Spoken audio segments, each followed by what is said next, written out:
እኔ በጣም ሃይሊ የወንድ ልጅን ኤክስፔሪንስድ መሆን ማምን ሰው ነኝ። ሃይሊ ምን ያህል እኔ ላይ ኢምፓክት እንዳለው አውቃለሁ። ዓለም ላይም ኢትዮጵያ ላይም በጣም ጠንካራ ጥሩ ስብዕና ጥሩ ፐርሶናሊቲ ያላቸው የምትላቸው ወንዶች ጥሩ ኤክስፔሪንስ ያላቸው፣ በተለይ ደግሞ ውጣ ውረድን ያዩ ሰዎች።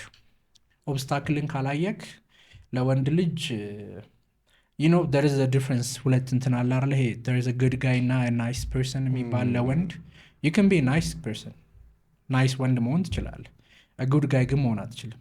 good guy ለመሆን የሚፈልጉ ውጣ ውረዶች አሉ። በህይወት የምትሰራው ነገር አለ። ናይስ መሆን እኮ you be nice ለሁሉም ሰው፣ ግን ጉድ ስትሆን you have limits you have no የምትላቸው ነገሮች። ለምን? በምክንያት በማወቅ ውስጥ በጣም የተለያዩ ሰዎች ናቸው ናይስ ወንድ የሚባለው እና ግድ ወንድ የሚባለው። በጣም ልዩነት አለ።